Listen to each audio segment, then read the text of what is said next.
Bonjour à tous, c'est Franck de la chaîne Équipe Pierre 80. Aujourd'hui, on va se retrouver dans mon modèle Juniper pour faire une installation donc d'un Komodo, donc de drive, parce que vous savez qu'on a le côté gauche pour le clignotant. Par contre, côté droite, vous ne l'avez pas. J'ai mes amis de chez Ensho qui m'ont proposé de monter ce système-là sur le Juniper. Je vous fais voir tout de suite à quoi ça ressemble. Dans le carton, vous avez donc le fameux Komodo. Donc vous voyez, il est de la même épaisseur que celui du côté gauche, du coup, pour bien s'intégrer, du coup. Ici, donc, le carter qui va au-dessus pour justement les deux Komodos, pour avoir les deux angles au niveau du Komodo. Après, on a le tournevis qui va bien, qui est fourni avec, et on a en plus toute la partie câblage qu'on va ramener dessus. Donc comme d'habitude, ça se met donc sur le côté droite. Il va falloir démonter le côté droite comme d'habitude pour connecter sur le système OBD. On va se retrouver sur le Juniper pour monter ça. Alors voilà, donc du coup ici j'ai déjà commencé à démonter tout le côté. On va passer comme d'habitude par en dessous.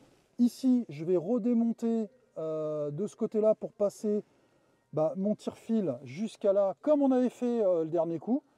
Donc là, pour pouvoir récupérer là, et mon autre tire-fil qui va passer là sur la colonne, du coup, ici. Et là, je vais commencer à démonter cette partie-là. Donc voilà, hein. Donc vous déclipsez ici, là, du coup j'ai pris le démon de garniture, je suis passé là, j'ai soulevé, ça a enlevé ce côté-là. Une fois que c'est fait, vous le levez proprement et vous récupérez de l'autre côté. Voilà. Donc là, on a déjà la partie du haut enlevée. Alors, concernant le câblage, regardez, vous connectez là, il y a deux petits trous au-dessus, et au niveau du connecteur, vous avez deux encoches. Il faut bien les mettre en face, d'accord? Moi, je vous conseille de le prémonter avant, pour pouvoir passer le câble après ici à l'intérieur, qu'on a remis l'aiguille. Donc voilà, faites comme ça d'abord, et voilà à quoi correspond en fin de compte, regardez. Donc il ressemble vraiment au niveau épaisseur, machin, exactement à celui qu'on a d'origine. Regardez. Alors pour le montage, on vient, vous avez des petites encoches, des petites rainures là, je ne sais pas si vous voyez bien ici, qu'on a exactement en dessous aussi. Voilà, on va essayer de faire le point. Donc vous venez dedans et vous venez le glisser. Voilà, c'est tout ce qu'il y a à faire. Et ici après, on viendra mettre la petite vis ici pour le tenir. Et là, déjà, il est bloqué. Là, sans mettre la vis, je peux déjà le lever, descendre, déjà. Voilà, il est déjà bloqué dessus directement. Donc j'ai juste la vis à mettre de ce côté-là. Alors, dans le kit est fourni deux vis noires, là, une seule suffit. Hein. Donc je vois pas pourquoi ils en ont mis deux, c'est pas grave. Bon, c'est déjà bien, ils ont mis le tournevis qui va bien. Donc bien sûr, auparavant, j'ai oublié de vous dire, avant montage, on vient mettre le maximum, la partie colonne au maximum le plus loin possible pour pouvoir avoir accès ici. Si vous êtes trop enfoncé, automatiquement vous ne pourrez pas venir serrer, vous allez vous embêter. Donc voilà, vous passez votre tire-fil là. Donc ici, on a juste à décrocher de chaque côté. Là, vous tirez, il n'y a pas de vis, rien du tout. Je récupère là, ici, mon tire-fil.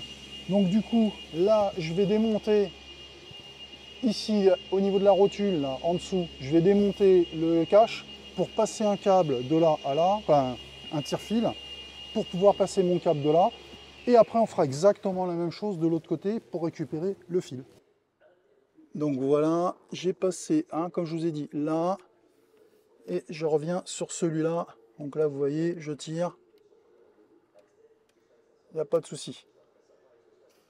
Voilà, donc maintenant, je vais commencer à scotcher mon câble pour commencer à passer de là à là-bas. Alors voilà, j'ai passé l'autre côté, donc là, et je l'ai ramené ici, directement. Donc je pouvais passer par en dessous, mais du coup, il est passé par là. Donc je vais le récupérer là pour raccorder sur le système de câblage. Alors voilà, donc mon système de câblage est fait, donc j'ai repassé tout, j'ai refermé en dessous au niveau donc de la rotule, on voit absolument rien. Du coup mon câble il est passé là, je vous fais voir, il est là. Étant donné que là, j'ai mis, on est au plus loin possible, donc automatiquement, il pourra revenir. Il n'y aura jamais d'effet de tirage dessus. Donc là, je suis au maximum, c'est fait. Je remets le carter par-dessus. Alors, le carter, c'est très simple, hein. Vous avez juste à l'enclipser dessus. Donc voilà le montage qui est fait. Donc vous avez vu au niveau intégration, on est nickel, hein. Donc là, ici, donc je peux monter, descendre sans aucun problème. Tout est bon de ce côté-là, hein. Donc voilà. Là, pareil, on voit bien l'intégration. Pas de souci de ce côté-là. Ok, donc parking, donc c'est bon. Marche arrière. Marche avant. Marche arrière. J'appuie sur P. Voilà. Voilà, c'est tout pour cette vidéo donc sur ce Komodo. Je remercie encore mon ami MR Custom de m'avoir prêté son garage pour faire mes montages d'accessoires sur le véhicule.